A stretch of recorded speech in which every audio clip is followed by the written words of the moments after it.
Então, pessoal, mais uma vez, uma ótima tarde. Muito obrigado pela presença. Sejam muito bem-vindos ao nosso curso, né? Como eu falei para vocês, a gente está no dia 25, a gente já tem, né, a entrega do nosso trabalho, né? A entrega do nosso trabalho já está marcada desde antes do início do curso, né? Naquele e-mail que eu mandei para vocês inicial e está lá no Classroom, no dia 25, né? Daqui a aproximadamente, sem ser essa semana, a outra, só que na quarta-feira, né? Então, agradeço, assim, já para a gente dar essa adiantada no que a gente vai fazer, hoje eu vou falar um pouquinho, começar a falar sobre um dos temas que eu acho principais no curso, que é a Clean Architecture, né? E é uma das bibliografias mais básicas que a gente tem, né? Se eu não me engano, esse livro tem na biblioteca tanto do NCA quanto do PESC, então vale a pena falar sobre ele, né? E é sobre isso que eu vou comentar com vocês, tá bom? Aproveitando, né, na quarta-feira eu vou dar uma palestra sobre cidades inteligentes, que é um dos temas também que a gente está tendo na nossa disciplina, né? Então, a aula de quarta-feira vai ser substituída por essa palestra, que vai começar às 17 horas, mesmo horário da nossa aula. O link vai ser no canal do PESC, cujo link está aqui no chat, mas eu vou colocar também lá no nosso Classroom. Eu ainda não coloquei os códigos-fontes dentro do GitHub, eu vou ver se eu consigo fazer isso hoje ainda, tá? Então, mas os vídeos já estão lá no canal para quem quiser ir seguindo, então fica aí a dica. Então, o que é essa arquitetura? Vou colocar mais uns vídeos também no canal, tá, pessoal? Então, estou tentando adiantar um pouquinho essa parte da teoria, justamente porque o trabalho está chegando, né? E aí a gente pode deixar alguma coisa um pouco mais prática perto do trabalho. Então, Clean Architecture, né? Na verdade, eu vou falar de dois princípios. Os princípios SOLID, que são os princípios de orientação a objetos, né? E vou falar sobre Clean Architecture, né? Arquitetura limpa, né? Eu não sei se a arquitetura limpa seria a melhor definição, mas tudo bem. A Clean Architecture, ela vem desse livro do Robert C. Martin, né, também chamado de Uncle Bob. Eu vou passar mais um vídeo para vocês no canal, né, um vídeo de uma palestra do Uncle Bob. Ele tem esse livro, o Clean Architecture, se eu não me engano, é de 2004, né, que ele fala justamente sobre estruturação e design de código. Então, como você pode fazer código que é reaproveitável, código que é seguro, código que, né, é um livro muito menos sobre programação em si, mas muito mais como pensar e estruturar o seu código. E essa é uma coisa, é uma das biografias do curso. O livro é excelente, eu recomendo para todo mundo, né, que queira ler, que queira entender sobre Clean Architecture, que leia esse livro. É um marco realmente para todo mundo que quer entender engenharia de software moderna, que possa ler sobre esse material, tá bom? Então, e o que é essa Clean Architecture? É a total separação, né, dos componentes do teu sistema, de forma que eles possam ser reutilizáveis, que eles possam ser reestruturáveis, de forma que você possa ter uma total independência de para onde as coisas estão indo. Né? Então, na verdade, você vai ter um núcleo chamado de entidades, que vai ser cercado de casos de uso, né, onde vão estar as regras, né, da tua aplicação, né, realmente, né, os controladores, né, as interfaces de adaptação e realmente os frameworks e drivers, né? Ou seja, quais são as interfaces com quem você vai estar trabalhando. Ou seja, o núcleo de uma arquitetura limpa são as regras de negócio que você está trabalhando. Então, como diferenciar as regras de negócio do que hoje é como desacoplar, e essa é a palavra, desacoplar, as regras de negócio da tua aplicação de toda a infraestrutura que tem ao redor. Por que isso é importante? Porque pensa o seguinte, né? Quando você faz pensa nos princípios...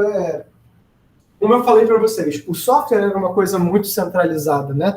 Você tinha uma única infraestrutura de código que servia para tudo, e o software em si, ele era, né,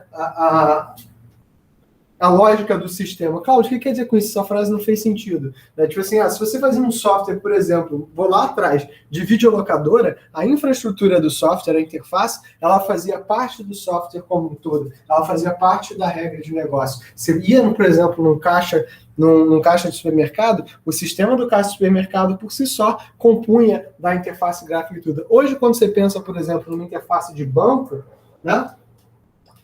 O banco é para você, né? O seu aplicativo de internet banking, o teu app de celular, ele é o software que está rodando lá no caixa eletrônico, e os três têm que funcionar igual. Eles têm que obedecer as mesmas regras de negócio, eles não podem ter limitação, porque senão isso te frustra. Então, como você separa essa noção de que certas coisas são requisitos da tua aplicação e certas coisas vão ser requisitos da sua interface? Se você pega os primeiros aplicativos feitos nas primeiras versões do Objective-C para iOS, né, o Objective-C ele também tinha muito essa característica de misturar a regra de negócio junto com a interface da aplicação. E é justamente isso que a gente quer evitar. Eu quero que, na verdade, esse núcleo aqui, né, esse núcleo que está em rosa e amarelo, ele seja fixo, e o que vai mudar são essas partes exteriores. De forma que eu possa manter isso de forma muito longeva, né, que eu consiga controlar. De forma que, né, eu consiga estar sempre buscando um fluxo do controle, onde eu vou ter o controle, né, um caso de uso, de recebimento, um caso de interação, um caso de saída, e isso está indo para o apresentador. Né? Então, nota, né, que tipo, todo esse elemento, né, você não está dando, não tem interação entre a apresentação e realmente a tua regra de negócio. Elas são descentralizadas. E olha como é interessante, isso bate de forma muito certinha com aquele conceito de microserviço, né, que a gente estava trabalhando, onde os microserviços eles são, por natureza, desacoplados, né? Cada um deles vai ter a sua própria execução, realizando uma única tarefa, não necessariamente na mesma linguagem de infraestrutura, né? E trocando mensagens REST, né? Ou a gente ainda vai falar sobre algumas outras formas de trocar. A gente falou um pouquinho sobre o REST, mas ainda a gente vai falar sobre o MQTT e o gRPC, né? Que são interessantes, são bacanas da gente trabalhar, né? Então, isso aqui, se você não prestar atenção em mais nada hoje, se você não prestar atenção sobre nada que eu estou falando, se você achar minha aula um saco, você só grava esses próximos minutinhos. Esses aqui são os princípios básicos de uma arquitetura limpa, de uma clean architecture. A primeira dos princípios da clean architecture, que eu acho que é a mais importante, né, é a independência de framework. A arquitetura não deve depender de algum framework específico, ou seja, somente deve ser utilizados como ferramentas. Ou seja, independente da gente falar muito sobre Node.js, sobre Merge-Stack, Min-Stack, Farm-Stack, ou Gem-Stack, todos esses conjuntos tecnológicos, eles são só ferramentas para um objetivo final, que é o quê? Gerar lógica de aplicação para o seu cliente. Né? Gerar lógica de aplicação, né, para que o seu cliente possa operacionalizar. Ou seja, deve depender para o seu cliente se o que você está fazendo é um aplicativo, se o que você está fazendo usa React, usa Vue, se isso é uma dependência do teu projeto, algo está errado. Né? Algo não está funcionando. Algo não deveria ser da forma que está acontecendo. Testabilidade. As regras de negócio podem ser testadas de maneira independente e não devem depender de nenhum outro elemento. Né? Então, o primeiro princípio, a independência, a gente vê com os microserviços, a testabilidade a gente vai ver quando a gente falar sobre TDD. Test Driven Development. A gente vai falar um pouquinho sobre TDD e vai mostrar algumas bibliotecas de teste com JavaScript para a gente fazer o nosso pipeline completo.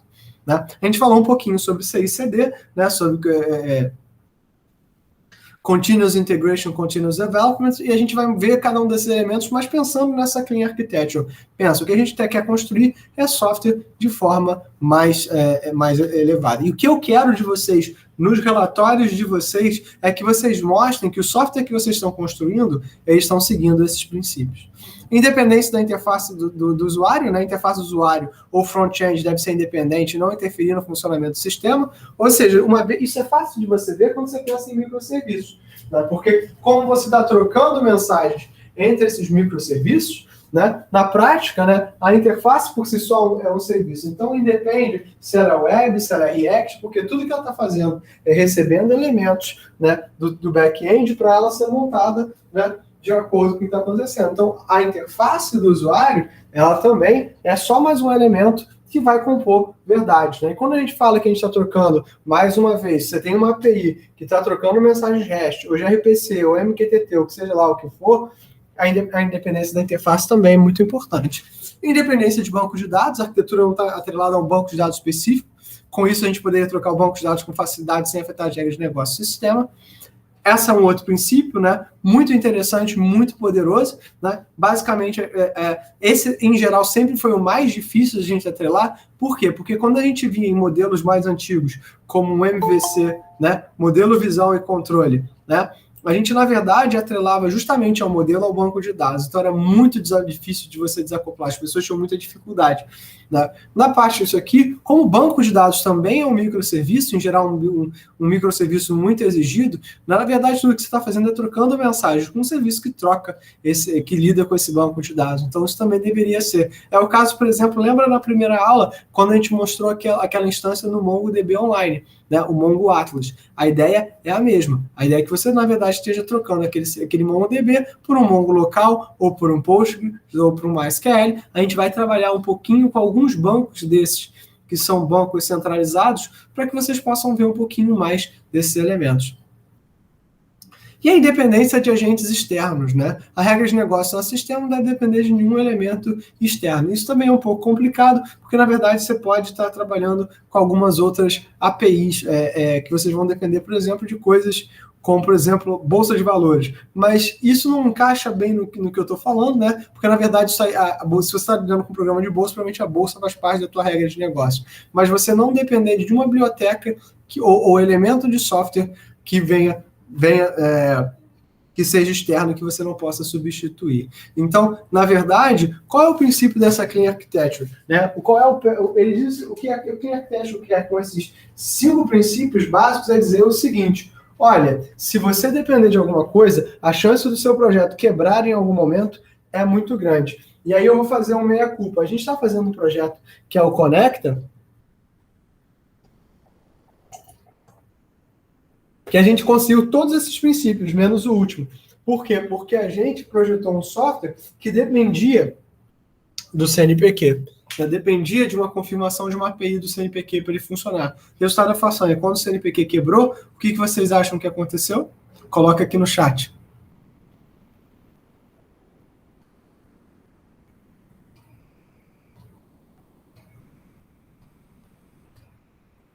Quando o CNPq, só não existe mais. Não, ele voltou. O Conecta desconectou, foi isso mesmo.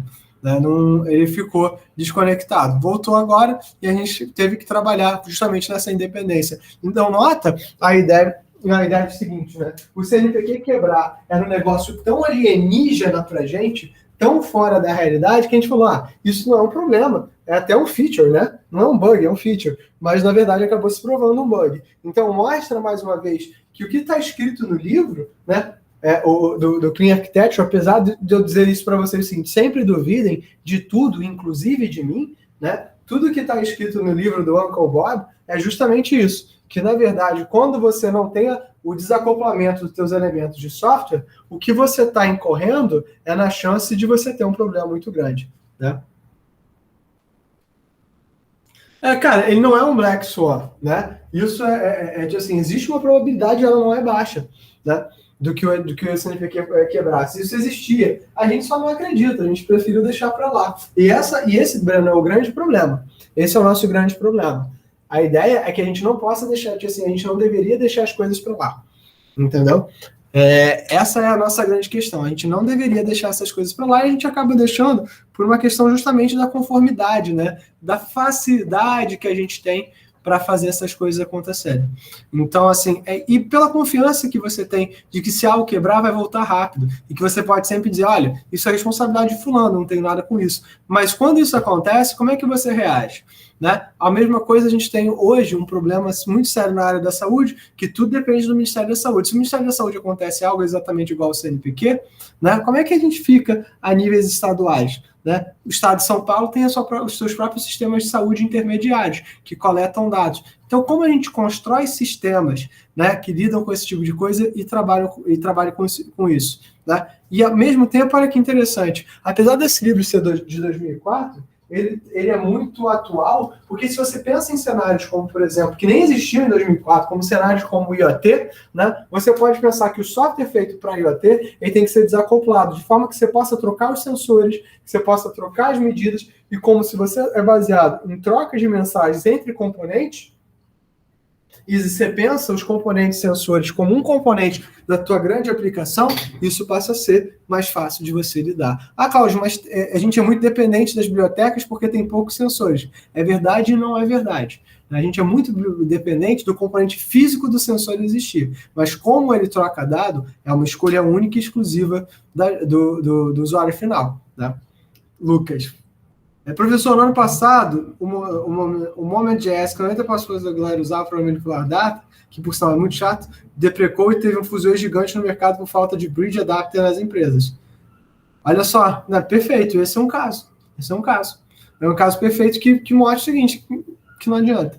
Se você é totalmente dependente de alguma coisa, você vai acabar quebrando. É basicamente isso que o Uncle Bob tenta mostrar pra gente, né? Que chama de Uncle Bob porque todo mundo na literatura chama ele de Uncle Bob, tá, gente? Mas não é porque eu sou psicopata, não. Né? Então, as camadas que a gente vai ter, né, são a camada interior, que são os modelos e o banco de dados, a camada do meio, a camada de acesso a dados, e a camada externa, que são os drivers. E nesse aspecto, em relação a essas camadas, você tem alguma correlação em relação ao MVC.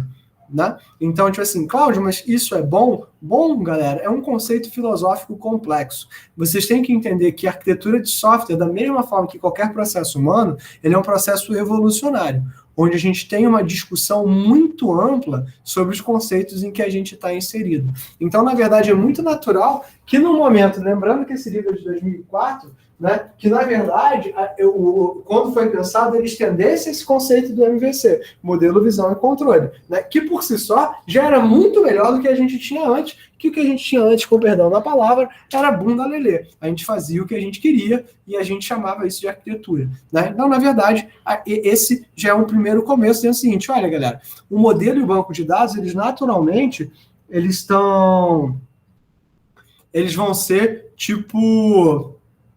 eles vão ser integrados, porque justamente, né, o modelo diz o que eu quero armazenar e quais são as informações. E se você pensa que a gente está no século, né, onde os dados são a grande riqueza que a gente tem, é claro que as regras de negócio têm que estar ligadas ao que você armazena. Até saber o que você armazena é muito importante. Né? Pensa o seguinte, e o que mudou? Né? Por exemplo, quando eu comecei a programar, né, há muitos anos atrás, assim, quer dizer, bastante anos atrás, né, a gente tinha não uma ampla gama de bancos de dados. Você tinha basicamente o SQL Server, e ele era uma coisa extremamente nova. Você tinha banco de dados da Oracle, e era muito isso. E o Postgres estava começando, estava engatinhando ainda. O MySQL estava engatinhando. Né? Então a gente tinha uma série de pequenos bancos. A galera ainda usava muito Access, para vocês terem noção, em projeto sério, tinha muita gente usando Access ainda, simplesmente porque não tinha manha de banco de dados. Então, é uma época que DBA era uma parada louca de você encontrar.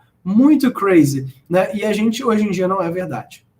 Hoje em dia isso mudou. Como o Lucas falou, assim, toda vez que mudava o banco, também era um fuzuê danado. Então, na verdade, essa ideia, né, de que... E falando, a gente falava sobre banco de dados, era banco de dados estruturados. Hoje em dia, a oferta de banco de dados é muito mais difícil. Você vai ter bancos de dados na nuvem, CloudDBs, né? Vocês vão ter bancos de dados distribuídos, vocês vão ter bancos de dados orientados a grafo, vocês vão ter bancos de dados não estruturados como Mongo, NoSQL, né? NoSQL, como o próprio Mongo, como...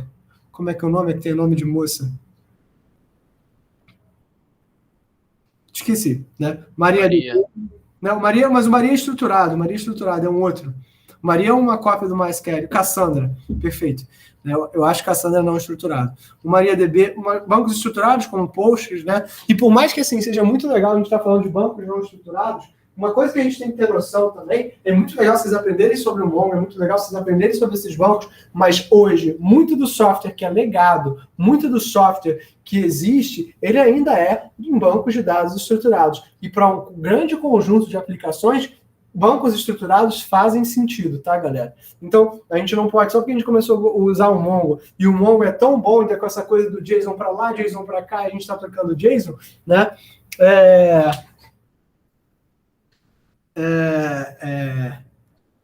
Mas, Breno, assim, você vai chegando na minha idade, assim, quando tu não lembra, tu improvisa. Então, assim, até perdi agora com a piada.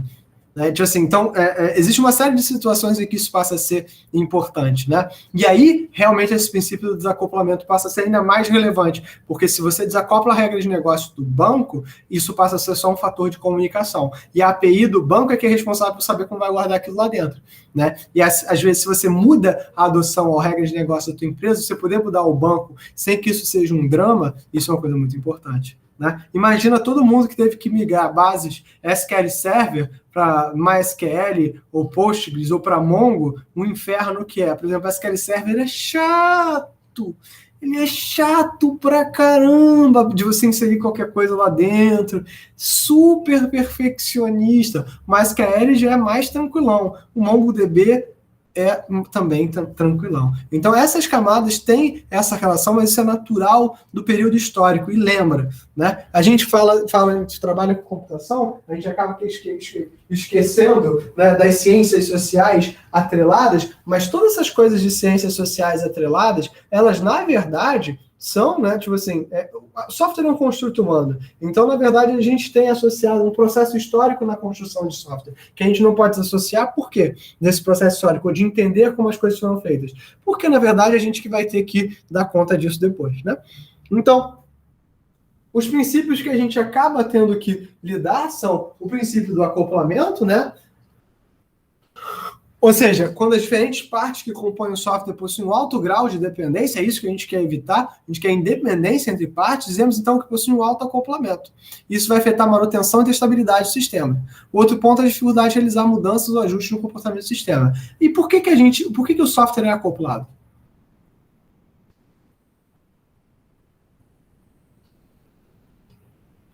Por que a gente diz assim, a galera é burra, né? Por que o software ele é feito acoplado? Se a gente está dizendo que isso é uma coisa ruim, afeta a manutenção e a estabilidade. Exato, porque ele é mais fácil de fazer. Porque é o que a gente chama de XGH, né? Também conhecido como Extreme Go Horse.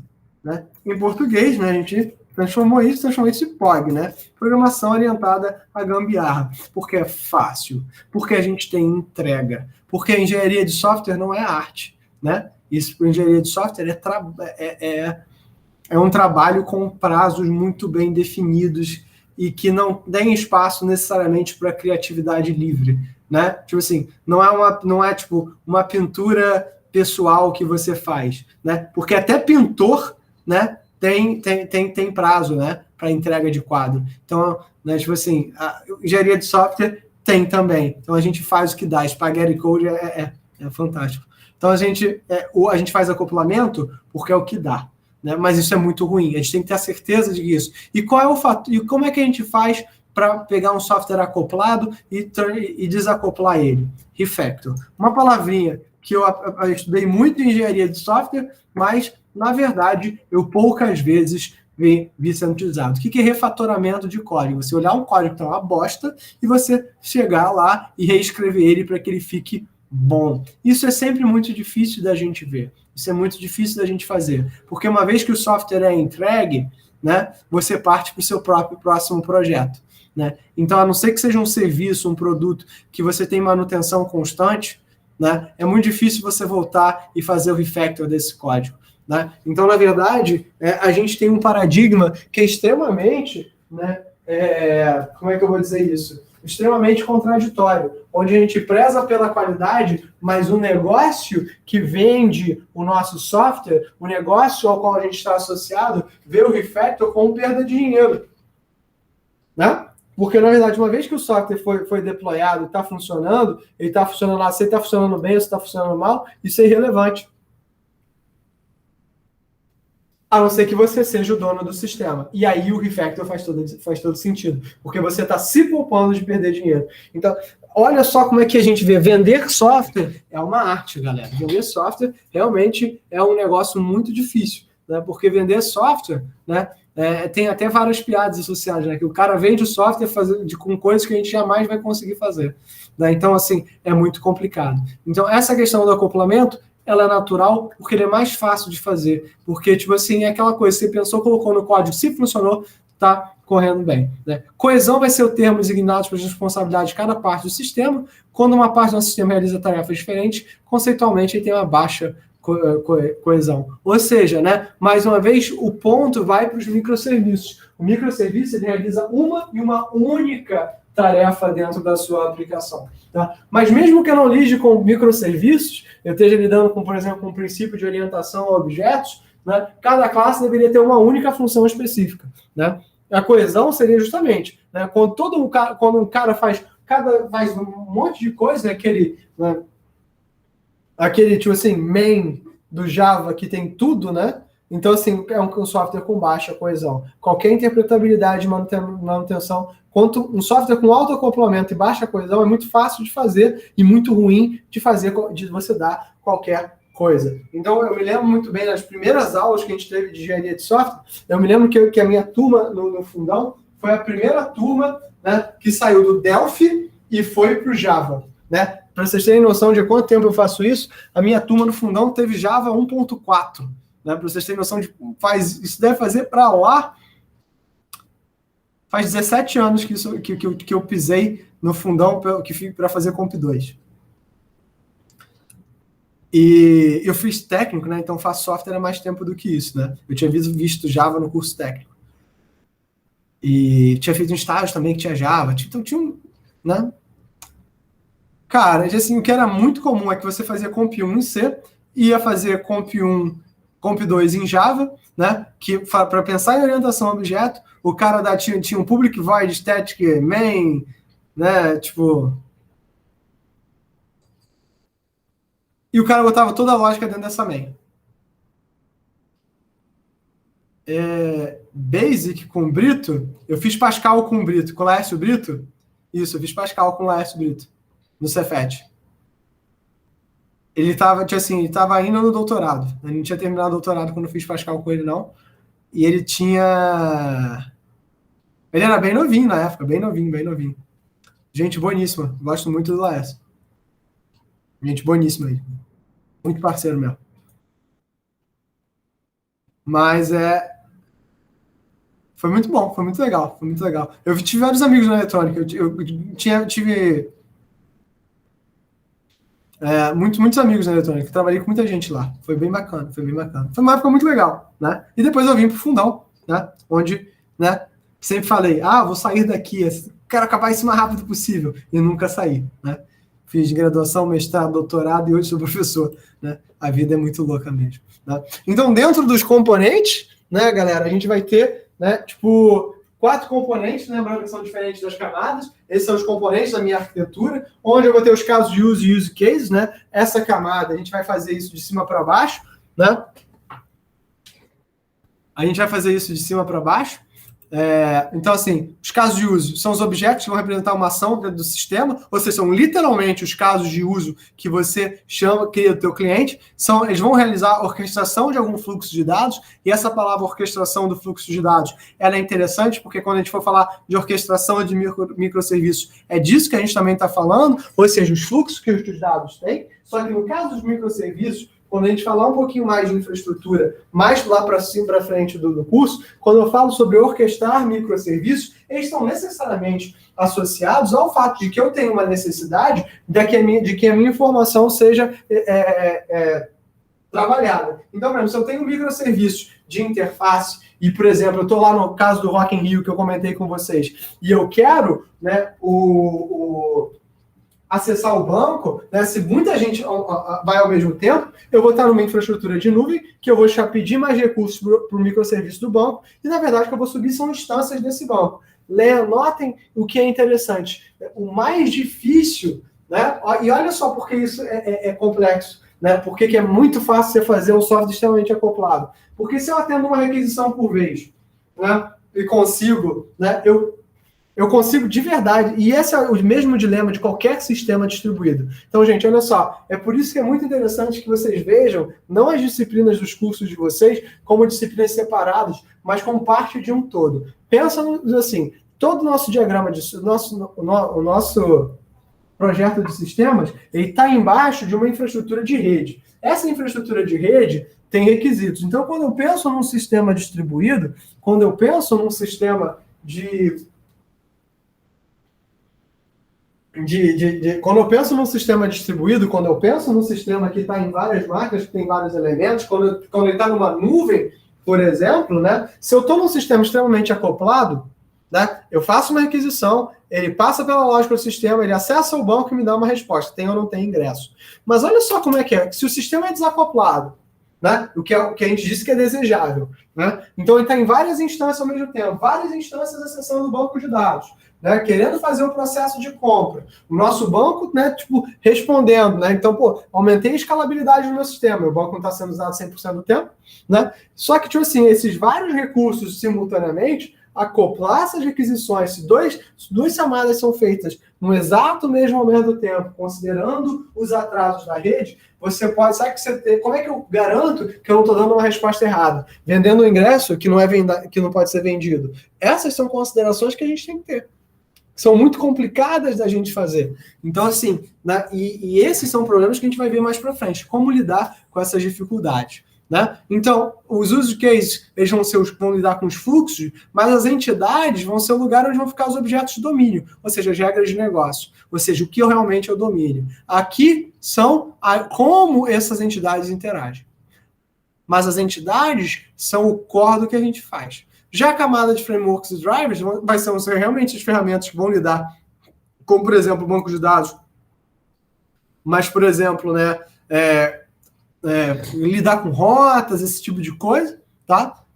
E os adaptadores de interface vai ser realmente a minha visão, né? Como eu vou mostrar isso aqui para o meu usuário. Então, isso, né, é uma evolução natural desse pensamento que a gente tinha do MVC, né? É uma evolução natural, onde esses caras aqui que são um núcleo, onde eu vou trabalhar mais no processo de sistema de informação tradicional. É aqui que eu vou fazer a análise dos meus requisitos funcionais nas entidades nos casos de uso, né? Ele separa o que é um requisito funcional e coisas que são requisitos não funcionais. Né? Então, pensar em ponto de vista de requisitos também facilita do ponto de vocês entenderem, né, essa clean architecture. Né? Então, abordagem prática, né? Como é que você trabalharia com isso? Né? Comece com os modelos. Né? Se você for para no modelo do MVC, comece escrevendo os seus modelos. Comece com os esquemas e validações. Né? Escreve os testes para isso. Né? Então, assim, espera para decidir o BD usando simplesmente armazenamento em JSON. Né? Deixa para lá. Né? Por enquanto, pensa só usando. O BD é a última coisa que você vai fazer. Cria uma API para acesso a dados. Né?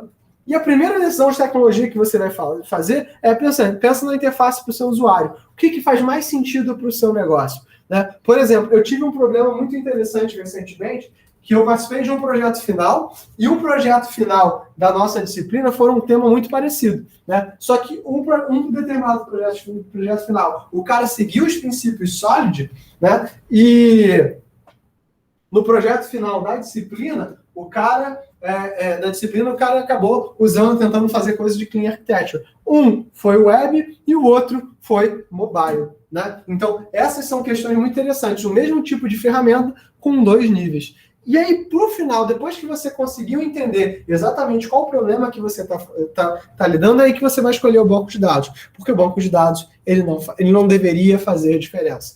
Ele deve fazer diferença no seu problema. Você deve entender qual é a decisão tecnológica. E aí, o que é isso que o Uncle Bob traz para a gente? É essa decisão. Né? Saber o que é uma decisão funcional e o que é uma decisão tecnológica. Né? E como essas coisas afetam. Cláudio, mas não tem diferença entre as decisões tecnológicas? Claro que tem. Elas são extremamente importantes. Elas só não são a mesma coisa. Né? É como dizer o seguinte, né? Tipo, eu ia dar um exemplo muito ruim, mas não vou dar não. Deixa eu pensar num exemplo melhor aqui. Eu imagino, é como um médico saber o seguinte, né? Então você pode pensar que a parte conceitual é como o médico de conseguir descobrir qual é a tua doença, qual é o tipo de remédio usado no tratamento, mas a decisão tecnológica é qual o medicamento que ele vai usar. Né? Então, vai usar um genérico, vai usar um não genérico, vai usar um especial, vai usar um não especial, de um laboratório XYZ. É muito importante o médico saber isso. Mas isso não tem nada a ver com o tratamento. O tratamento é Isso tem a ver com a ferramenta que vai ser utilizada para ministrar aquele tratamento. Então, entendem a diferença? Né? É muito importante você escolher o banco de dados correto para a tua aplicação. É óbvio que é. É muito importante você escolher a interface para a tua aplicação. É óbvio que é. Mas se você fizer um site em HTML, CSS, JavaScript puro e fizer outro usando Next.js, Nest.js, o que quer que seja, para você usar a sua ferramenta, no final das contas, e seguir a mesma regra de negócio, ela deve ser a mesma aplicação. Né? Então, assim, até essas escolhas tecnológicas vão tornar a sua vida mais fácil? Claro que vão. Vão tornar o seu site melhor? Provavelmente. Vão mostrar um melhor desempenho na hora do software? Eu acredito que sim. Né? Se não fosse por isso, a gente não usava o SciPy. A gente reimplementava tudo sempre na mão. E, na verdade, é muito difícil de você ter um desempenho melhor do que o SciPy. Justamente porque a gente segue em frente. Então, essas são algumas das questões. E aqui tem o que ele chama, no texto que está no livro, tirei lá do próprio livro, né? É o clone da arquitetura, né, limpa, né? Onde, né, a interface externa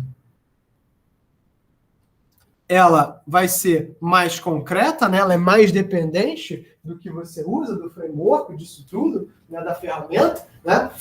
Os controladores também são muito dependentes, justamente porque eles têm que interagir com a interface externa. Os casos de uso também um pouco tem muito dessa questão, justamente porque eles vão interagir com os controladores, então em algum nível podem ser que eles sejam dependentes do ferramental, mas as entidades dificilmente. Né? As entidades dificilmente. Então, assim, quanto mais aqui embaixo, mais concreto, quanto mais aqui em cima, mais abstrato. Então, essas questões vão lidar. Então, você pode começar desse núcleo aqui, e aí você vai crescer. Então, essas são questões que são muito interessantes. E essa é a questão. Se você tem uma base que muda pouco, por que mudar? Né? Por que ficar refatorando algo que está funcionando? Por que ficar refatorando algo que já está bom? Se você consegue, né, simplesmente trocar o externo e você dá uma cara nova para o software. Imagina você ter que o tempo todo refazer todo o seu código. Né? E esse é o problema, por exemplo, que você tem em aplicações bancárias. Imagina todo o legado bancário que você tem no Banco do Brasil. Imagina perder todas essas informações. O processo de migração do Banco do Brasil, que ele sai de uma série de plataformas proprietárias e antigas, hoje, para o Banco do Brasil, cuja a interface é toda desenvolvida em Java, né? A maior parte dos sistemas são Linux, estão rodando lá dentro. Né? Foi um processo de migração de muitos anos e foi muito bem executado. É um caso de uso excelente para vocês verem o processo de migração. Né? E do controle tecnológico que hoje o Banco do Brasil tem sobre a própria base.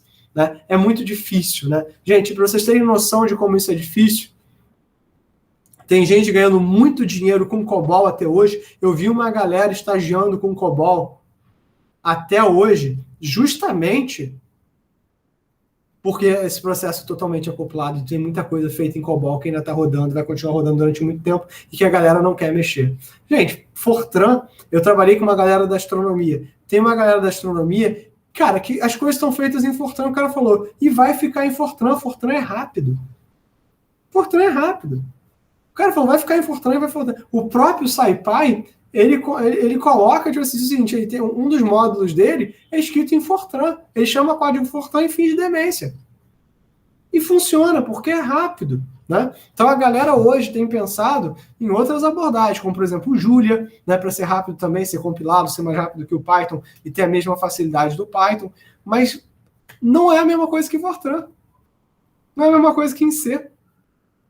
Para vocês terem noção, eu estava vendo uma palestra sobre esses frameworks, a gente vai falar um pouquinho mais no final do curso sobre esses frameworks de Deep Learning, porque a gente vai discutir um pouquinho sobre qual é a dificuldade de você implementar coisas de Deep Learning, né? Cara, é fácil de fazer, o Fortran, mas o C consegue ser ainda mais rápido, mas o Fortran é bem fácil de fazer coisas que no C são difíceis. Com certeza. Tem uma galera, cara, que não larga o Fortran e não vai largar. O pessoal de engenharia mecânica gosta muito de Fortran. Né?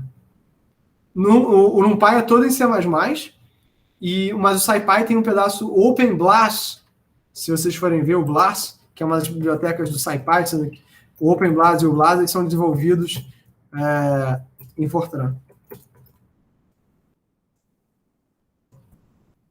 E tem muita coisa que está ali legada e a gente não consegue, né, se livrar disso. Aí, nesse caso, não é nenhum problema, porque a gente consegue chamar isso e fingir demência porque está acontecendo embaixo. Mas a gente não tem nenhum refactor disso e dificilmente vai ter. Eu, pelo menos, não vou fazer. Né? Funciona tão bem. E aqui, né, tem aqui, né, essa Clean Architecture. Tem aqui o meu core. E você nota que as interfaces com banco de dados, arquivos de sistemas e a interface é parte dos casos de uso. Né? As entidades, elas só se relacionam com os casos de uso. Elas jamais se relacionam com os outros elementos, nem com os data providers, nem com meus entry points, né? Ou nem com a minha interface, nem com meus data providers. Então, nota que interessante isso, né? Esse núcleo é muito sólido. E aí que entra a parte do pessoal que faz os casos de uso. É muito importante você ter uma análise de requisitos bem feita. Uma análise de requisitos bem feita, seja isso com o método que for, Kanban, Scrum, Rup, tipo, Arruasca, você usa o que você quiser, né? Tipo assim, mas você precisa saber exatamente o que o teu cliente quer.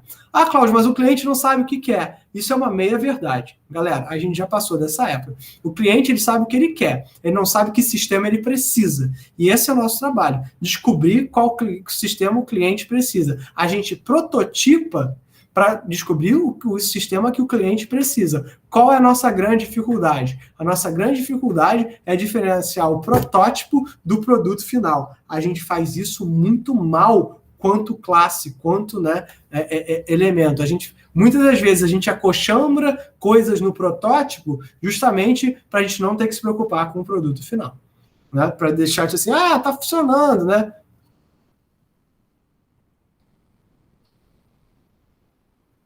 Lucas, eu vou dizer que é pior do que isso. Lucas fez uma colocação que é muito poderosa e vai na linha do que eu estou falando. Professor, mas geralmente o sistema que o cliente precisa não vira, na verdade, quem você tem disponível na equipe inicial. Cara, porque na verdade a gente está muito dependente justamente de quem a gente tem na equipe. Lembra quando a gente estava falando justamente sobre microserviços, né? Que na verdade as equipes eram formadas pela disponibilidade da tecnologia e não pela aplicação que você tinha? É justamente isso. Né? Acaba que, como a gente não consegue organizar os nossos projetos baseados no que precisa ser feito e muito na mão de obra que a gente tem, né? Acaba que é isso. Né? Você tem essas limitações, até essas escolhas tecnológicas são sobre as pessoas, sobre o que eu consigo fazer. E aí que entra uma questão que é interna de cada empresa e a gente tem muita dificuldade, que é o seguinte: treinamento. Né? A gente não consegue treinar o tempo todo o nosso funcionário, porque a gente está sempre no talo do prazo. Né? Isso não é uma crítica ao modelo empresarial, é uma crítica justamente a gente pensar em como se organizar de certas formas, porque a gente precisa treinar as pessoas. Né? O cliente, a maior parte dos clientes que buscam firmas de consultoria de software ou fábricas de software, eles não estão nem aí para a tecnologia que vai ser utilizada. Então, na verdade, o que a gente faz, a gente tenta adequar os projetos ao que a nossa equipe sabe fazer. E acaba que isso, né, até mesmo as próprias limitações técnicas das ferramentas que a gente tem. Então, por exemplo, eu já vi uma reclamação, né, que todo projeto tem a mesma cara, todo projeto Rails tem a mesma cara. Tem, beleza. Né? Mas tem muito por causa dessa questão, porque a gente tinha uma dificuldade muito grande de desacoplar. Né? E é muito difícil você programar, como eu falei, acoplar é mais rápido. Se é mais rápido e você entrega, você tem mais dinheiro. Se o cliente está satisfeito, você finge demência. Se o código é bom ou ruim, as pessoas têm muito pouca, né, essa noção. Né? Então, tipo assim, e tem aquela questão, né? Se o desempenho é aceitável, o cara não quer nem saber. Então, mesmo que pudesse ser mais eficiente, por exemplo. Como eu já ouvi falar assim, 1 hora de um programador, 1 dia de um programador, é melhor você comprar mais memória RAM do que você botar o cara para programar mais 1 dia. Cara, isso é verdade. Isso é uma verdade muito triste, bizarra, né? E isso tem um limite, é claro, gente. Ninguém aqui é idiota de achar que não, mas isso é bem bizarro, né? A gente tem que entender o quão bizarro essas coisas são, tá? Mas, Lucas, entendido? Beleza. E eu estou completamente de acordo contigo. Completamente de acordo. Então, isso aqui é chamado do Uncle Bob Style, né? Onde, olha só, mais uma vez, as entidades, os casos de uso lidando tanto com os meus data providers quanto com meus pontos de entrada, né, minhas interfaces, e a configuração é o que vai manter. E aí, com a configuração, eu volto no caso do CICD. né? A configuração, a manutenção, a deployability, se é que essa palavra existe, ela é sempre constante no projeto. Aí eu volto naquela discussão. O cara da tua infraestrutura, ele não pode mais estar fora do teu projeto. Ele tem que entender o que vai rolar na aplicação dele. Esse projeto, esse software que muitas das vezes era desktop, agora ele é uma aplicação. Agora ele é um software web. Ele está usando recursos da rede. Se ele não entende o que está sendo colocado dentro da rede dele, ele está potencialmente gerando uma vulnerabilidade, né? Então ele tem que entender. E olha que interessante, essa arquitetura do Uncle Bob, essa arquitetura do Clean Architecture prega sobre isso, né? E aí, né? Olha só que interessante, eu posso pensar aqui. O meu core, onde eu tenho as entidades, vou ter meus casos de uso lidando, né, justamente com os jobs, com os dados que eu vou estar lidando, a configuração, né, sendo manipulando tanto esses entry points, porque isso é necessário. A gente vê, por exemplo, os package.json, não deixa de ser um arquivo de configuração, né? E os file systems, né, ou seja, bancos de dados, API, né, arquivos que você vai estar lidando, né, lidando com os data providers, mas tudo isso de acordo com o que as entidades necessitam. Então, mais uma vez, independente de qual seja a ferramenta que cobra a tua interface, ela é dependente dos requisitos que você está listando. Ele é dependente do teu problema base. Aí eu faço a pergunta para vocês, e a pergunta que é mais importante dentro de engenharia de software. Quem é o seu cliente e o que ele quer? Vocês terem noção de como isso é importante? A gente fez um software muito legal, que a gente participa muito de um evento, participa 2 vezes, né? Participa pra caramba, participa 2 vezes. Mas foi muito legal, um evento que eu tenho um carinho enorme e que eu acho muito legal, que é o Hackathon da Embrapa Gado e Leite. É um hackathon de IoT, né? Não só de IoT, mas de soluções para a indústria do gado e do leite, né? Que é uma indústria riquíssima, que tem muita gente boa lá dentro, e que tem uma série de carências de soluções tecnológicas. E a gente fez uma nuvem da vaca, né, que coletava dados das vacas, trabalhava, fazia um crawler maroto, e coletava e aprendia sobre os crawler. E a gente então gastou-se dias trabalhando na solução. E quando a gente chegou para apresentar, as pessoas perguntaram: meu amigo, o que é isso aí, negão? O que tu tá fazendo? A gente não está entendendo nada por que isso é importante. Então a gente não soube fazer análise de requisitos bem o bastante para poder vender para o nosso cliente exatamente o que ele queria. No ano seguinte, a gente falou assim, cara, vamos pensar menos no nosso protótipo e mais no que o nosso cliente quer. E aí a gente foi super bem sucedido. A gente ouviu o cliente, ouviu qual era a dor dele e vendeu algo que dava de acordo com a dor dele. E as pessoas cobram a gente até hoje, e aí, vai sair ou não vai sair? Né? E a gente só não consegue sair porque, como a gente está em pandemia, não consegue comprar as coisas, não consegue parar para montar, e para a gente de IoT isso faz muita diferença. Você tem um ponto físico de montagem de coisas. Mas justamente a gente entendeu essas entidades. Então tudo isso aqui que a gente tinha feito antes, que a gente começou pelas tecnologias e pela nuvem, por isso, por aquilo, não interessou, a gente não fez chegar a mensagem do cliente, entendeu? A gente não seguiu esse princípio. Por isso que eu falo, leiam esse livro da Arquitetura Limpa. Não façam isso por mim, façam isso por vocês.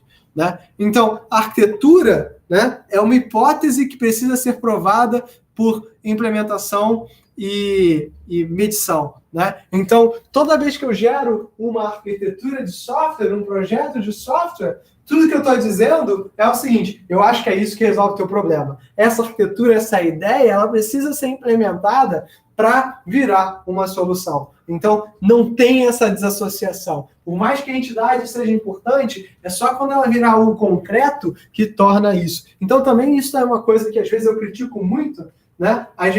Eu sempre achei que a gente tinha pouca disciplina de programação na universidade. Vocês programam menos do que deveriam. Tá? Eu acho que é muito importante, né, que vocês pratiquem, porque por mais que todo esse processo seja importante, né, o melhor software é aquele que é usado.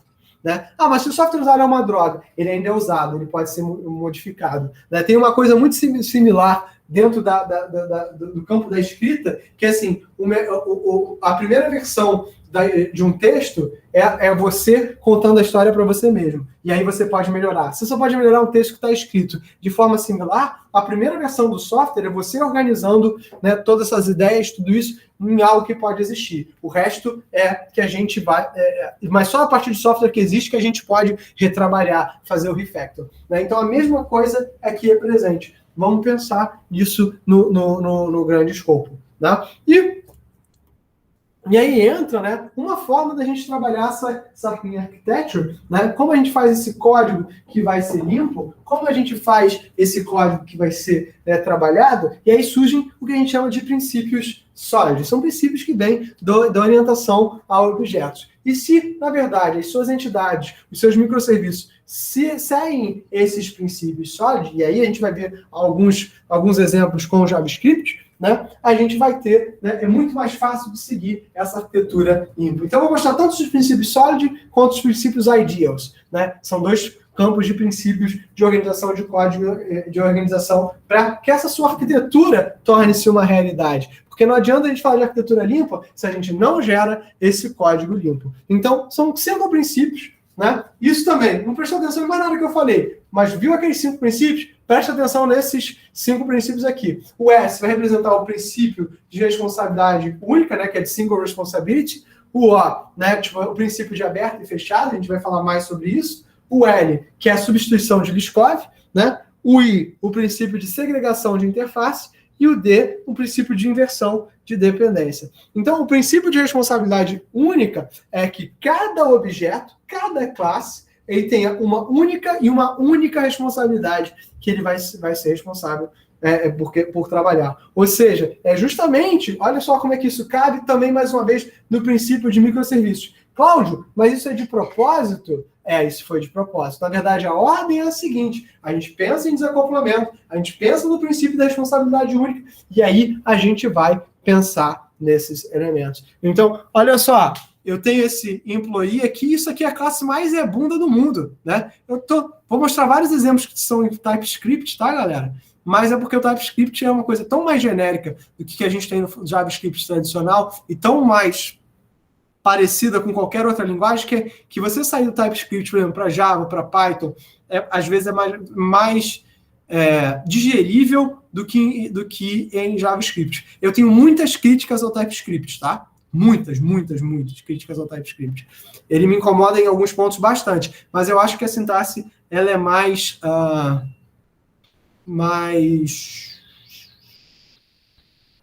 comum do que o que a gente tem, né, no JavaScript, tá? E eu tenho várias críticas também a sintaxe do JavaScript. Então, olha só, esse employee virou o employee server, esse pay calculator, hour reporter e o employee data. Então, cada uma dessas funções aqui, cada um desses objetos recebe employee data, está herdando esses elementos aqui para serem jogados, para serem manipulados. Então, o employee data lida só com os dados do employee, o cálculo de horas, a calculadora de pagamento, né, todas essas coisas são desassociadas. Até porque se você mudar, você não precisa mudar na classe do employee. O que você muda é o método de faturamento. Né? Isso é muito útil. O princípio do aberto e fechado. Né? Eu tenho aqui esses roles, vou checar o privilégio dos roles e vou adicionar um role aqui, né? E a ideia é a seguinte, é que se eu precisar, ao invés de eu criar um novo role como uma classe fechada, eu consigo justamente analisar, associar um outro elemento aqui dentro desse vetor que eu possa colocar. Ou seja, é um princípio ele é fechar aberto no sentido que é fácil de você manipular, ele é configurável, né? Eu poderia, inclusive, tirar isso do banco. E ele é fechado no sentido que toda a lógica que permite análise desses elementos está dentro de uma função única, tá? Então, é o máximo possível, o máximo configurável com o mínimo de extensibilidade. Então, esse princípio é muito simples de ver, mas é muito difícil de implementar. Por que isso aqui é muito difícil de implementar? Porque a gente pensa no MQC. Então, a gente vai para o modelo, a gente sabe, esses roles, isso aí está no modelo, cada um deles é um elemento do banco. Isso aí é um elemento do banco. Cada um desses ia ser uma tabela. Estou pensando em tabela, né? Então a gente pensa nesse modelo entidade de relacionamento diretamente, né? E aí que vai vir um outro trabalho que a gente vai ter que fazer na segunda parte do curso, que é estudar padrões de projeto. Estudar design patterns é uma coisa que dá muito trabalho e é muito chato de fazer, mas uma vez que você entende, o seu código é melhor. O seu código funciona melhor. Tá? Então, né, esse princípio do aberto e fechado pode ser também pensado como um pattern para você seguir. Então, todos esses 5 princípios, na verdade, eles podem ser pensados como design patterns, né, de certa forma. Padrões que você pode seguir para tornar o seu código desacoplado. O princípio da substituição de Liskov.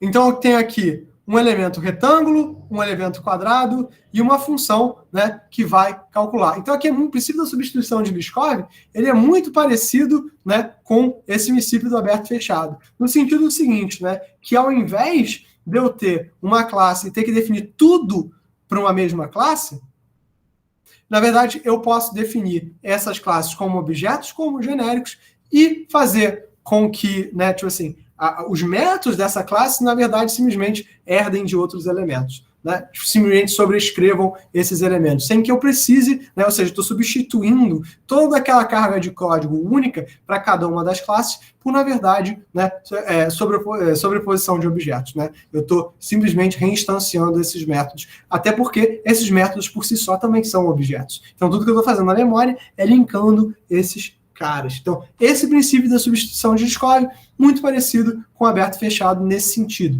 né, de você ter um certo grau de extensibilidade. Vou criar uma nova classe, sei lá, por exemplo, paralelepípedo, e o paralelepípedo, na verdade, o cálculo dele já está definido, porque já existe um objeto a quem eu vou associar. Isso é importante, isso é muito interessante, e eu estou associando essa property, né, esse define property, para aí sim, dada a propriedade, eu realmente incluir os métodos que vão ser correspondentes a ela. E o princípio da segregação de interface, justamente eu desassociar o que é interface do que é exatamente, né, código do caso de uso do meu sistema. Então, isso é o mais básico deles todos e o que eu acho o mais simples da gente entender. O princípio da inversão de dependência, de todos, é o que eu acho que é pior da gente trabalhar, porque eu acho que ele é o mais... como é que eu vou dizer isso?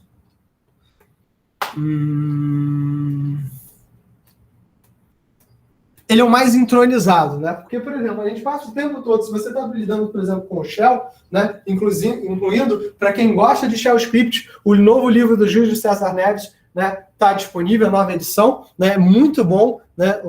O Decifrando Shell do Júlio César Neves, né? Inclusive, excelentes palestras ele teve, né, no NCE esse ano, durante o FreeSol, o Fórum Internacional de Instalação de Software Livre, que a gente organizou, foi um evento virtual. A gente está organizando agora um outro evento, que é o GNU Graph, que é um simpósio, né, que vai ser no sábado e no domingo, no final de setembro, vai ser um simpósio sobre computação gráfica livre, uma galera que vai mostrar coisas sobre edição de vídeos, sobre edição de imagens e afins usando o software livre. É muito legal, também organizado lá pela NCE, eu estou cuidando disso com um amigo meu, né?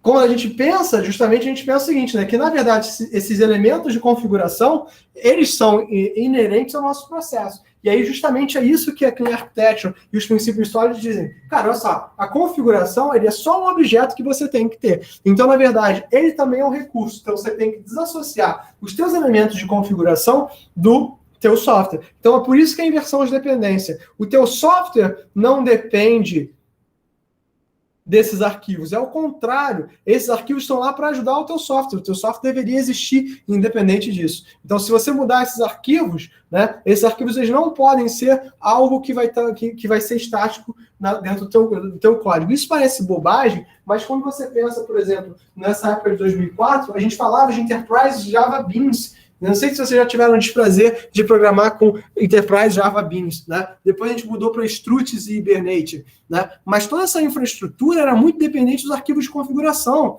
né? O primeiro grande framework que diz que se dane, eu vou fazer isso de qualquer jeito, foi o Rails. O Rails adotou uma estratégia. Olha, eu vou te dar tudo pré-configurado. Se você quiser alguma coisa diferente, ok, você consegue, tá? Mas isso não é responsabilidade minha. Então, esse princípio da inversão de dependência, dizendo o seguinte, olha, as coisas estão lá, mas o teu software não pode ser dependente disso, é muito poderoso e acelerou muito o desenvolvimento de software. Eu vou dizer para vocês, a gente gastava muito tempo configurando servidor de aplicação. Né? Eu gastei muito tempo xingando o Apache Tomcat e o Glassfish. Já não sei se vocês já tiveram o desprazer de gastar energia configurando isso. Cara, mas é muito difícil. Né? Ou era muito burro também tem essa possibilidade. Mas, cara, era muita coisa a fazer. E qualquer coisa era, tipo, um tormento. Né? Então, essas são coisas que são difíceis. Cara, aquilo, pô, pelo amor de Deus, eu não tô ficando velho, não tenho idade para isso, não. Tá? E aí, né, tipo assim, existe uma extensão natural dos princípios SOLID, né, aplicando essa Clean Architecture, foi os Ideals. O Ideals é uma adaptação, digamos assim, não é uma adaptação, mas uma evolução, tipo, uma livre interpretação dos princípios SOLID, mas aplicados para microserviços. Gente, eu coloco microserviços com 2S, mas é porque me incomoda. Pode ser que seja com S só, tá? Mas eu sempre vejo com 2S, né? Que haja negócio. Então, esse Interface Segregation, é claro que vocês vão ver que é extremamente parecido com segregação de interface. E é. Deployability, a capacidade do teu recurso ser deployável em qualquer ponto. Event-driven, e aí que entra, né? Quando é um microserviço, ele é dependente de uma chamada de API. Então, na verdade, o microserviço ele só precisa ser executado dado uma chamada de API. Ah, Cláudio, mas o microserviço ele pode ficar ouvindo o tempo todo? Até pode, mas a ideia é que a tua arquitetura seja event-driven o máximo possível, né? Que ele só existe no momento que ele precisa existir. Availability over consistency. Ou seja, né, se eu penso que um microserviço, por natureza, faz parte de um sistema distribuído, né, é mais importante que ele esteja disponível do que ele seja consistente, porque eu consigo consertar. Mas se ele não estiver disponível, eu não consigo trabalhar. Loose coupling, ou seja, baixo acoplamento. Né? Eu preciso ter o baixo acoplamento. E o single responsibility. Cada microserviço só faz uma coisa, exatamente como era no Solid. E assim, a piada é criar ideals, porque ele sabe que tudo isso, ao mesmo tempo, é muito difícil de conseguir. Né? Então, assim, né, a gente sabe, galera, assim, quem pensa nessas arquiteturas, pensa nesses princípios, sabe que a vida do desenvolvedor de software, ela está longe de ser utópica. Né? Sabe que a vida do desenvolvedor de software ela está longe de ser fácil, está longe de conseguir fazer isso acontecer de forma, né, extremamente bem pensada. A gente faz as coisas muitas das vezes correndo e tenta, uma vez que sabe que isso é importante, a gente tenta fazer isso acontecer. Cada um desses elementos acontecer. A gente tenta agregar essas interfaces. Mas, gente, isso não é trivial. Isso não é fácil. A gente vai tentar, mas isso aí é muito difícil. Então, vamos pensar aqui. A agregação de interface. Um microserviço, né? Que vai buscar, que vai trocar mensagem de hash, aqui esses ciclos são mensagens HTTP, né, buscando APIs do front-end, APIs de front-end para aplicações nativas e APIs de um third party qualquer que seja desktop. Tudo isso trocando mensagem, mas independente da interface, a lógica está ali. E olha só, por que eu escolhi as mesmas cores que eu escolhi lá? Porque isso aqui é importante. Esse stock code, se eu estou pegando uma informação aqui, né, de um princípio hash, isso aqui é o meu controle. Isso aqui não é minha entidade, é minha entidade independente desses elementos. Então, olha só, por que o mobile web e o desktop web page estão dentro do mesmo microserviço? Porque, na verdade, eu estou devolvendo código HTML. Eu estou devolvendo página. Né? Já o nativo, tanto para Android quanto para iOS, usa uma outra questão. Isso é montado diretamente no celular. E essa outra coisa aqui, sabe-se lá Deus o que é. Às vezes isso aqui é uma aplicação para um smartwatch, isso é uma aplicação para Arduino, isso é uma aplicação para um desktop, e cada uma dessas coisas. Sabe? Inclusive, eu estava conversando com um aluno hoje de manhã, e a galera que é de engenharia, né, ele falou comigo, já não faz sentido, não sei por que as pessoas ensinam a TK Inter pra gente. Eu falei, também não sei. Não sei para que vocês aprendem TK Inter na interface gráfica do Python, tá? Padrão. Não sei por que vocês aprendem TK Inter. Talvez vocês aprenderem uma interface gráfica, mas sei lá por que essa em particular, né? Tipo assim, é ruim, né? Implantabilidade, né? Olha só como ficou péssimo esse slide. A configuração da infraestrutura de runtime, que vai incluir containers, pods, clusters, persistência e segurança de rede. Né? Escalar os microserviços para cima ou para baixo, ou mesmo migrar de um ambiente de runtime para o outro. Ou seja, eu tenho que ser capaz de saber descrever. E aí que entra o seguinte, e aí que entra esses containers. Então a gente vai ter que falar um pouquinho sobre Kubernetes no curso, né? Eu sei que muitos de vocês talvez não gostem dessa parte de infra, mas é importante a gente conseguir saber transformar o nosso serviço numa imagem de Docker, para que ele possa subir simultaneamente. E como pensar o nosso software para que ele rode nessas múltiplas instâncias. Não adianta a gente pensar em software se esse software não é capaz de escalar. Né? E como a gente pensa segurança dentro da nossa aplicação. Né? Você não pode dar mole que é a tua regra de negócio, e aí que é a treta. Né?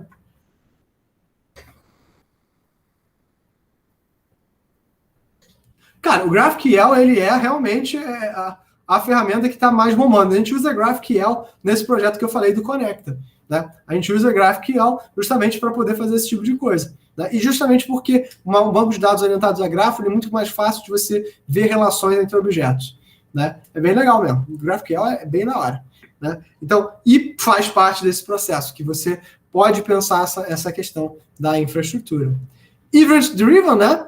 Chamada HTTP para um serviço REST, chamada do tipo RPC, uma tecnologia de plataforma específica como o gRPC ou mesmo o GraphQL, né? Como a gente está falando, e uma mensagem assíncrona, que vai viajar de uma fila de um broker de mensagens. Ou seja, né, como MQTT. Né? Então, olha só, o Event Driven, né, o fato dele ser Event Driven dentro do Ideals, é que vai fazer com que eu possa acoplar essas chamadas. Ou seja, o meu microserviço é acionado, ele gera uma chamada de aplicação em uma das 3 linguagens possíveis, né? Que é RPC vem de Remote Procedure Call, né? Onde eu tenho o gRPC e o GraphQL, ou uma chamada REST baseado no HTTP, né? Ou uma chamada MQTT. Chamou, executei, isso é independente de cada serviço. Pode ser que não leve a nada, se não levar a nada, houve a chamada independente de qualquer coisa. Availability over Consistency, né? É um Service Data Replication Pattern, ou seja, eu tenho que ter meu serviço rodando, e aí que vem a questão dos pods, eu poder replicar um container, replicar um microserviço, né? E aí eu vou ter esse Command Query Responsibility Segregation Pattern, ou seja, cada cara só faz uma única coisa, né? E o Event Source Pattern, mas eu tenho que saber quem mandou.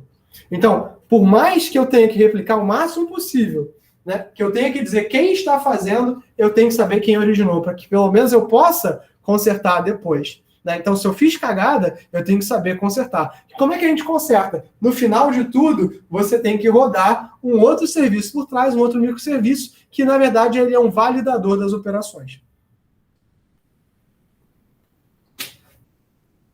Single Source of Truth. A ideia é justamente isso aí, justamente. É esse validador no final. Que vai, assim, de tentar garantir que isso vai funcionar. Mas, Lucas, isso é muito teórico, tá? Isso aí é super... quem vigia o vigilante, né? Porque se o validador faz besteira, deu ruim também. E eu já vi isso acontecer. Né? Gente que vendeu ingresso para 2 pessoas ao mesmo tempo e dá zica esse negócio aí. Gente, o que mais tem? Então, gente, imagina, né? Imagina o cara que lida com companhia aérea, que faz software de companhia aérea. Vocês já viram regras de companhia aérea? Companhia aérea, gente, não foi feita por Deus. Esse negócio que anjo que voa, só se esse anjo foi Satanás. Né? Porque, cara, é um negócio muito crazy.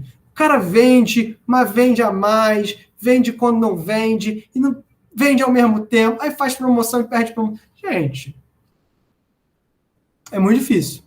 Vou dizer para vocês, é muito, muito complicado. E justamente isso. Agora, você imagina que a Gol faz uma promoção.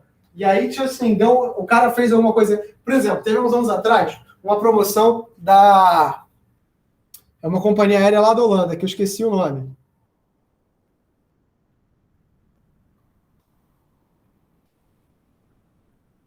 KLM, muito obrigado, Daniel. KLM fez uma promoção que, tipo assim, quem estava vendendo passagem ida e volta para a Europa que era para ser por R$3.000, eles acabaram botando o site por 300. Galera, choveu gente comprando. Choveu, gente. A galera não queria nem saber qual era a data, nem que estava comprando como se não houvesse amanhã, né? E a academia surtou, né? Porque não tinha como geral, assim, né? Na mesma, não tinha avião para isso tudo. Não tinha avião para isso tudo. Gente, eu sei que assim foi um Deus nos acuda, que quem tinha tipo, dado conflito, justamente por a procura foi tanta que crashou os servidores dele. Eles deram graças a Deus. Porque quem já tinha terminado a compra, eles meio que deram ok, né? Entubamos e vamos levar isso para frente. Porque quem não, eles assim, falaram, perdeu, Playboy. Mas eles foram até legais de honrar o compromisso. Até legais não, né? Porque teriam sido processados por muito pior. Mas, assim, entendem a problemática associada? Né? Tipo assim, então, esse Availability Over Consistency, esse Single Source of Truth, esse validador final, galera, é muita energia espiritual que vocês vão gastar aí. Né? E o Loose Coupling, né? Então, assim, esse é complemento, né? Tipo assim, Point-to-point e Publish-Subscribe. Quando a gente fala sobre cliente-servidor e Publish-Subscribe, a gente vai falar um pouco mais. Mas eu já comentei que o Publish-Subscribe não é aquela coisa. Você tem um serviço periódico, você periodicamente está publicando um resultado, e esse resultado que você coletado, um outro serviço vai lá e coloca. Você pode pensar como se tivesse sempre um repositor de dados e isso fosse um supermercado. Né? Que se não tiver necessidade de repor, o broker simplesmente ignora. O Publish-Subscribe é isso. E o Point-to-point é ponto a ponto trabalhando. Uma Page Gateway, né? Um Contract First Design, ou seja, eu tenho que ter um design que justamente delimite as regras e me permita chegar no meu elemento primeiro. Hipermídia, né? Eu vou ter que ter wrappers, né? Padrões que vão lidar com as minhas interfaces e um database per microservice pattern, que são pattern puramente para microserviços, que é você transformar um banco de dados num microserviço e você poder escalonar. E aí, muito bonito esse loose coupling, mas olha só como é que ele bate justamente nesse princípio aqui.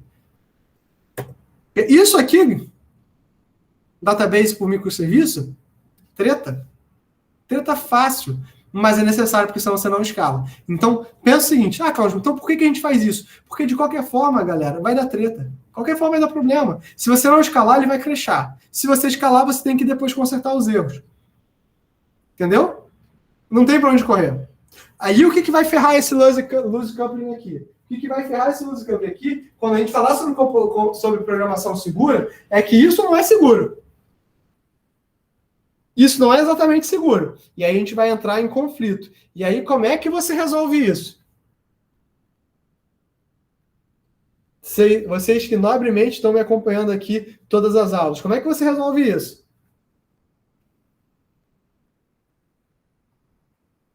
Inventa uma resposta. Chuta. Fala qualquer coisa, tu chora. É tipo isso. Você analisa o risco. Qual é o pior risco? Consertar? Ou deixar crashar. Você tem que analisar qual é o risco. Então, um processo de análise de risco. Então, o primeiro processo para você entender a segurança de um software é você fazer um plano de segurança, que segue uma RFC, uma Request for Comments. Tem uma RFC de plano de segurança. Quando a gente fala sobre programação segura, você tem que ter essa RFC associada. Você tem que fazer o plano de segurança. E você tem que fazer o Risk Assessment. Você tem que fazer a análise do risco do teu software. De onde saber? Agora, olha a treta. Como é que eu sei isso no momento que eu fiz a arquitetura? Você tem que planejar a tua arquitetura direitinho. Mas eu fiz uma gambiarra de load balance, de deixar cair, de God... tem. O Facade tem aquela problema. O Facade e o Adapter, qual é o lance deles? A gente vai falar mais sobre eles mais para frente, né? E o Facade e o Adapter, eles são padrões de projeto que eles têm o seguinte, olha só, eu tenho interfaces para os meus microserviços e eu quero saber se eles vão funcionar ou não. Na verdade, o que eles estão dizendo é o seguinte, olha, né? Galera, eu vou chamar meus microserviços, vou chamar realmente as minhas interfaces e vou tentar wrapear para que tudo fique igual e eu possa simplesmente servir. Mas também não funciona não, tá? Também dá treta. Gente, olha só, software é isso. A gente tentando resolver problemas, né, trocando a roda do carro com o carro em movimento. E é legal, porque, na verdade, todas essas coisas do acoplamento permitiram que a gente escalasse. Várias das soluções que a gente usa hoje, eu postei aquele vídeo lá no Netflix para vocês verem, né, como é que é o serviço. O Netflix só existe porque isso aqui acontece. porque você acha... O Netflix existe porque você prefere dar um F5 numa página que o cara não encontra mais um wrapper do que reiniciar um sistema. Então, funciona, só que não é perfeito. E o Single Responsibility, né? Então, assim, eu tenho que ter um escopo DDD agregado. DDD vem de Domain Driven Design. A gente vai falar mais sobre Domain Driven Design nas próximas aulas, né? Então, o serviço tem que ter esse escopo, né, orientado ao domínio. Um microserviço tem que ter um escopo limitado dentro desse domínio, né? Então, o que é interessante que vocês têm que entender é que, assim, que o Solid existe independente de microserviços. O Ideals, mais ou menos.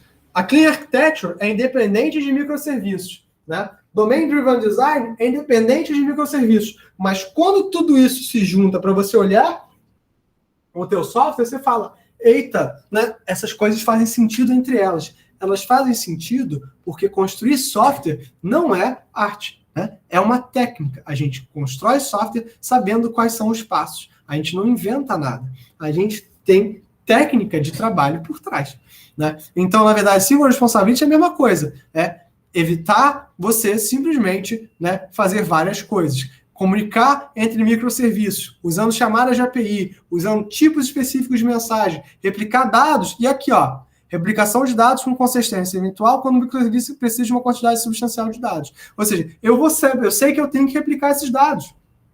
E que eu vou ter que limpar depois, que é justamente, né, o Single Source of Truth. Então, tudo isso faz parte do mesmo processo, né? E aqui, né, coisas que eu quero que vocês leiam, né? Então, eu vou deixar esses elementos aqui, né? Então, tem o blog do Uncle Bob, que até hoje ele produz. Tem vídeos lá, eu não sei se eu botei o vídeo lá do Otávio e do Uncle Bob, mas eu vou colocar para vocês. O livro do Clean Architecture, ele estava já nas referências do que a gente tinha, né?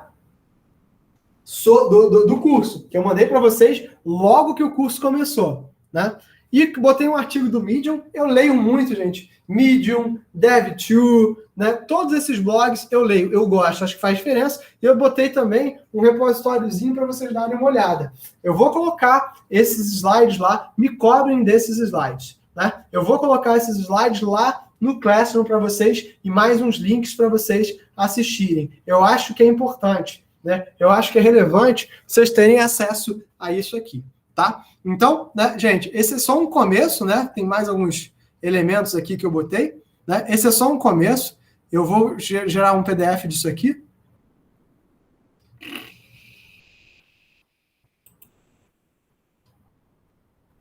E vou colocar aqui no nosso Classroom. Ah, eu botei alguns slides aqui.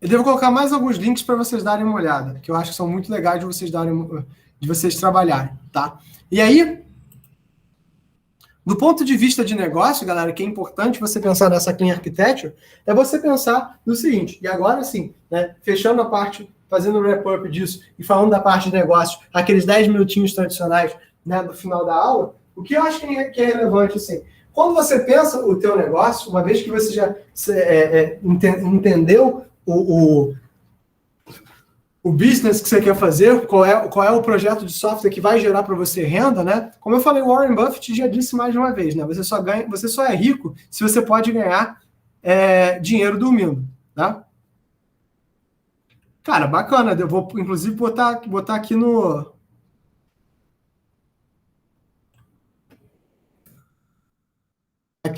Classroom.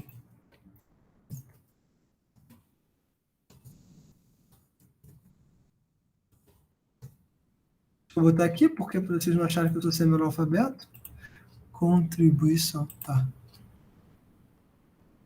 Gente, se tiver aqui escrito errado é porque eu estou velho e não estou conseguindo enxergar, mas acho que eu escrevi certo.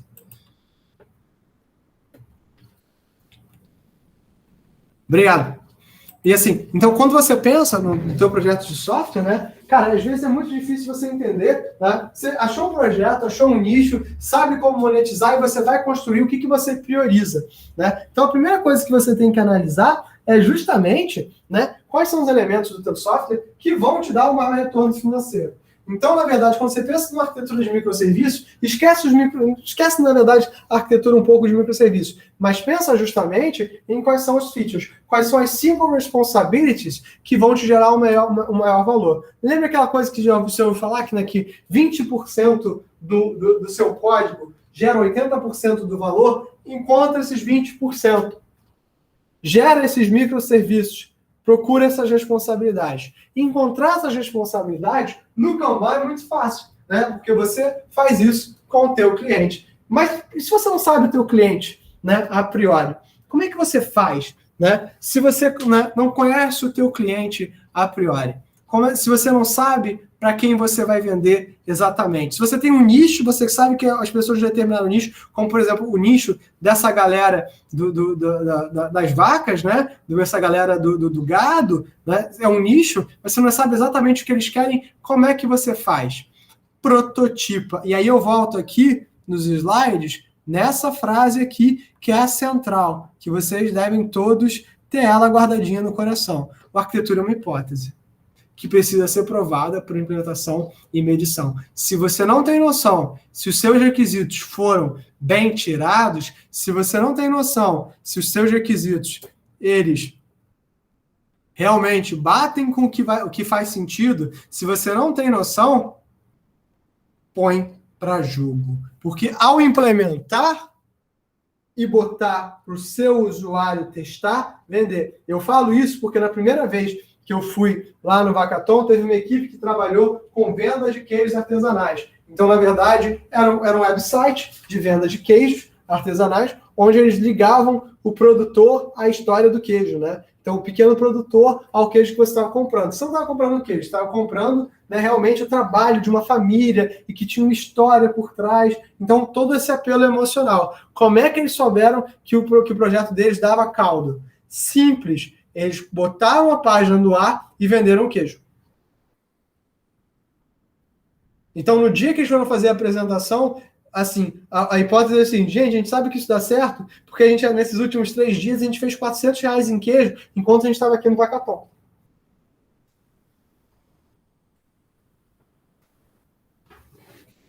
A queijo, bicho, assim, vocês não têm noção de como essa é uma indústria que pode utilizar de software e tem muito dinheiro envolvido.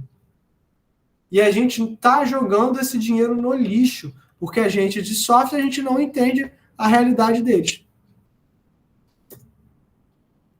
A gente não entende essa realidade. A gente está deixando para lá. A gente é trouxa. E esses caras mostraram o seguinte, fizeram isso aqui. Né? Não sei nem se eles estavam pensando nisso, provavelmente não. Eles estavam querendo convencer as pessoas que a ideia deles fazia sentido. E a ideia deles faz sentido justamente porque eles não só implementaram, como eles mediram. E como é que eles mediram? Eu vendi. E esse processo de encontrar esses 20% é justamente isso. É claro que eles vão implementar um monte de coisa depois? Provavelmente. Provavelmente. Sim, com certeza deve ter continuado depois. Eu não segui o projeto, mas com certeza o projeto era muito legal. Mas eles encontraram uma equipe e começaram a vender. E essa venda é uma venda que muitas vezes é passiva. Porque se o teu software ele faz tudo isso para você, ele manda as mensagens, né? Porque o teu vendedor, quem tem o queijo não é você. E esse é o grande lance. É a mesma coisa do Airbnb. O Airbnb ele tem uma infraestrutura, tem uma galera por trás, mas 90% do processo, o Airbnb não precisa, né, se meter. O Airbnb ele disponibiliza lá e disponibiliza uma plataforma de troca de mensagens. Não tá nem aí. O Booking.com, ele booka os hotéis lá, os hotéis existem, não são responsabilidade do Booking.com. 90% do tempo ele não tá nem aí. A equipe humana entra para quando dá treta.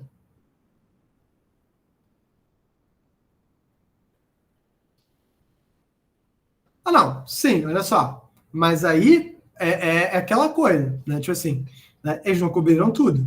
Mas o meu argumento com a Airbnb é o seguinte: eles não precisam de gente trabalhando, né? É uma questão da infra, mas a questão que você botou aí, Lucas, é muito importante. A infra, ela é extremamente relevante, como está aqui, né? E aí, ó, olha só, a configuração está aqui no entorno. Então, assim, ok, eles fizeram um serviço que tem, mas eles têm um custo fixo, que é da infraestrutura, e aí, para vocês terem noção, muitas empresas hoje, elas estão voltando a querer ter a própria infraestrutura para não passar nesse tipo de serviço, de problema que aí que tem no AWS, né? Que eles foram elásticos para crescer, mas não para retrair. Essa questão da retração da elasticidade é uma coisa que até a Covid a gente não imaginava. É o mesmo caso do CNPq. A gente tinha uma dependência da infraestrutura. A gente, de verdade, tem uma dependência dessa infraestrutura. Coisa que a gente precisa, né, saber. Coisa que a gente precisa, né, resolver.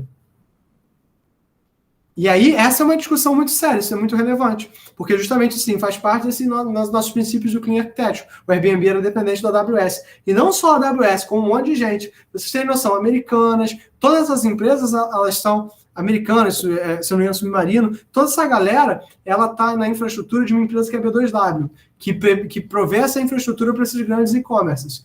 E esses caras, né? Exatamente, Lucas, perfeitamente. Exatamente. Isso aí. Gente, olha só, Google BigQuery.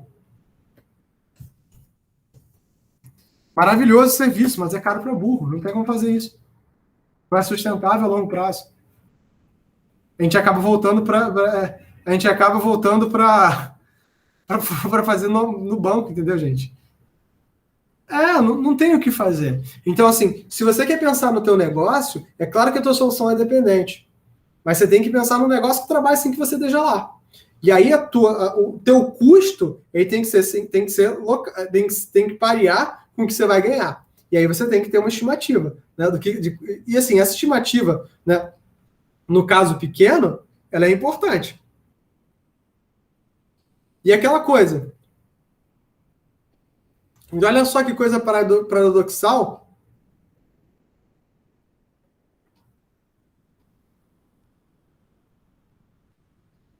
O quão real é pagar por um back-end Node? Só para uma aplicação pequena, senão eu usaria uma outra coisa.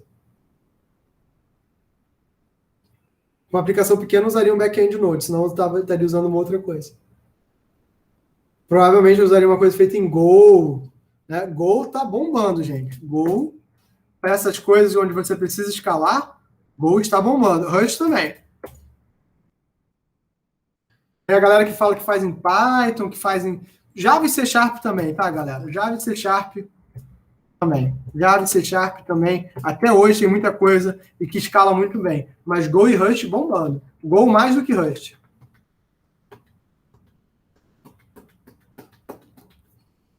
Não, eu sei, mas eu estou falando na escala massiva. Massiva mesmo. Né?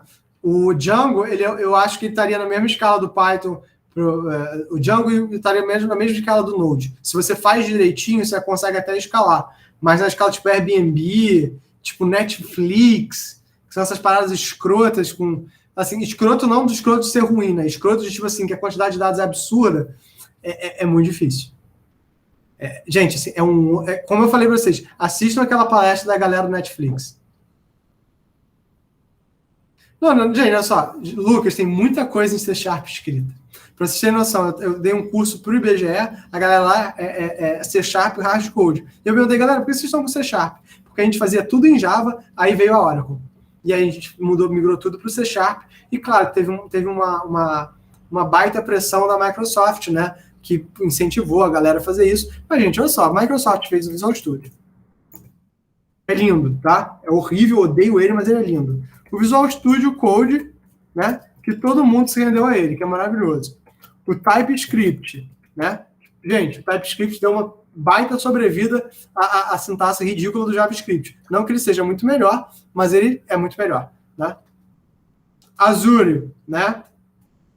Mas Azure vem justamente isso, porque vem dentro dessa conjunto de soluções da Microsoft, que a galera já vê com C Sharp, que já tem CI/CD integrado, e, pô, Acabou. Vai contratar a Google para quê? Pode até não ser melhor, mas se integra tão bem que já está lá. O Visual Studio Code já gera direto para Azure, Breno. O Visual Studio já gera direto para Azure. Você consegue já todo um pipeline com 3 botões. Agora, a AWS é maravilhoso. Então, assim, tem essa questão, e a gente vai discutir um pouco mais sobre serverless. Serverless é uma mentira. É que, assim, é que o server não é teu. Né? É jogar tudo direto para a nuvem. Né? Mas, assim, é uma tendência. A gente vai falar um pouquinho sobre isso, sobre essas tendências, e eu vou tentar mostrar algumas coisas para vocês. Mas, assim, gente, é isso. São essas suas tendências de software. Quando hoje em dia eu quero falar sobre programação avançada para vocês, eu quero mostrar para isso, desses negócios. E discutir. Node é a melhor opção? Depende. Normalmente vai dar uma aplicação pequena, né? Ou para uma aplicação média. Para o Netflix, duvido. Será que gente, Go surgiu porque o YouTube era feito em Python e não estava dando conta. E esse é o cenário que a gente tem hoje. Então, o que eu quero que vocês façam? O que eu gostaria que vocês fizessem? Dá uma olhada nos repositórios que eu mandei para vocês. Dá uma olhada nos vídeos que eu mandei para vocês. Tá? Dá uma olhada nesse material que eu coloquei. Leia o livro, se possível. Na quarta-feira, eu vou mostrar, vou estar dando uma palestra, e essa palestra vai falar sobre cidades inteligentes. Pensem do ponto de vista de microserviços dessas cidades inteligentes e nos problemas que eu vou mostrar. Né? Esses são problemas muito interessantes, problemas que eu vivi, né? Que eu vou falar um pouquinho da minha história como desenvolvedor e como pesquisador, né? Uma palestra que eu fui convidado. Vai estar o link lá no Classroom, eu vou colocar para vocês. Né? E, pessoal, é isso. Né? Agradeço mais uma vez pela presença, desejo a vocês todos uma ótima noite. E eu estou uma ótima semana também, e vocês estão liberados. Quem quiser para tirar alguma dúvida, sinta-se à vontade. Quem não quiser, está liberado. Tenham todos uma ótima noite. Se cuidem, né? E muito obrigado pela presença. Dúvidas, traumas? Opa! Não, boa noite. Boa noite. Se cuida. Alô, Micélio, boa noite. Valeu. Boa noite, valeu. Valeu, professor. Tchau. Valeu, tchau. Deixa eu parar aqui a gravação. Professor, você está me escutando? Estou escutando. Ah, beleza.